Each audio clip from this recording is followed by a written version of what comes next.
காட்டிற்கே ராஜாவாக இருக்கும் சிங்கத்தை ஏன் வேட்டையாடுகிறார்கள் தெரியுமா? வாங்க இந்த பதிவில் பார்க்கலாம். நீங்கள் ஒரு வனத்துறை ரேஞ்சராக பணியாற்றுகிறீர்கள் என்று கற்பனை செய்து கொள்ளுங்கள். ஒரு நாள் உங்களது பணி முடிந்து மாலையில் வீடு திரும்பும் நேரத்தில் காட்டில் ஒரு அசாதாரண காட்சி உங்கள் கண்ணில் படுகிறது. முதலில் இதெல்லாம் சாத்தியமே இல்லை என நினைக்கிறீர்கள். பின்னர் கொஞ்சம் கொஞ்சமாக நெருங்கி சென்று பார்த்தால் ஒரு ராட்சச அளவிலான சிங்கம் இருப்பதை பார்த்து அதிர்ந்து போகிறீர்கள். இந்த சிங்கம் அதன் சராசரி அளவை விட மிக பெரியதாக இருக்கிறது. அதன் வயிறு, கால்கள் என அனைத்துமே வீங்கி போய் கொழு கொழுவென இருக்கிறது.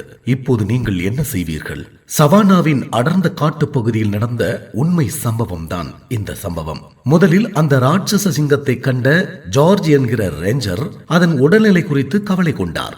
ஏனென்றால் அந்த சிங்கத்தின் பெருத்த உடல் இயற்கையாக வந்ததல்ல, காட்டு விலங்குகளை வேட்டையாடுபவர்களால் ஏற்பட்ட ஒன்று. உடனடியாக உள்ளூர் கால்நடை மருத்துவரை தொடர்பு கொண்டு சிங்கத்தை பரிசோதித்து பார்த்தனர். பின்னர் அல்ட்ராசவுண்ட் முறையில் சிங்கத்தின் வயிற்றை ஸ்கேன் செய்து பார்த்தபோது அனைவருமே அதிர்ந்து போனார்கள். சிங்கத்தின் வயிற்றில் செரிக்காத பெரிய அளவு இறைச்சி துண்டு இருந்தது கண்டுபிடிக்கப்பட்டது. இதன் காரணமாகவே சிங்கத்திற்கு கடுமையான வீக்கம் ஏற்பட்டிருக்கிறது. சிங்கத்தின் உயிரை காப்பாற்ற உடனடியாக அறுவை சிகிச்சை செய்தாக வேண்டும். அறுவை சிகிச்சை மேற்கொள்ளப்பட்டு அந்த இறைச்சி துண்டு நீக்கப்பட்டது. அந்த இறைச்சி துண்டின் உள்ளே சிங்கத்தை கண்காணிக்க வேட்டையாடுபவர்களால் ஒரு மின்னணு சிப் ஒன்று பொருத்தப்பட்டிருந்ததை மருத்துவர்கள் கண்டறிந்தார்கள். மற்ற விலங்குகளைப் போலல்லாமல் சிங்க வேட்டை என்பது பல நோக்கங்களை கொண்டது. குறிப்பாக சிலருக்கு காட்டின் அரசனான சிங்கத்தை வேட்டையாடுவது கௌரவத்தை கொடுக்கும் தனிப்பட்ட மகிழ்ச்சியை உள்ளடக்கிய ஒன்று. இத்தகையவர்கள் சிங்கத்தை வேட்டையாடி அதன் உடல் பாகங்களை பிறருக்கு செல்போன் மூலம் காட்சிப்படுத்தி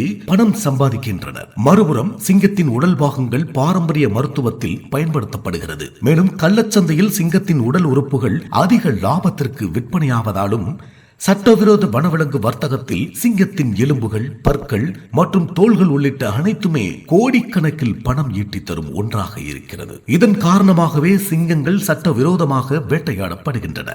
முதலில் சிங்கங்கள் வேட்டையாடப்படுவதை தவிர்க்க கடுமையான சட்டங்கள் இயற்றப்பட வேண்டும். தற்போதுள்ள சட்டங்களை மேலும் வலுப்படுத்தி கடுமையான தண்டனைகளை விதிப்பது மூலமாக இத்தகைய சட்டவிரோத சிங்கங்கள் வேட்டையாடுவதை நாம் தடுக்க முடியும். மேலும் இதுபோன்ற வீடியோவில் சந்திக்கலாம். நன்றி, வணக்கம்.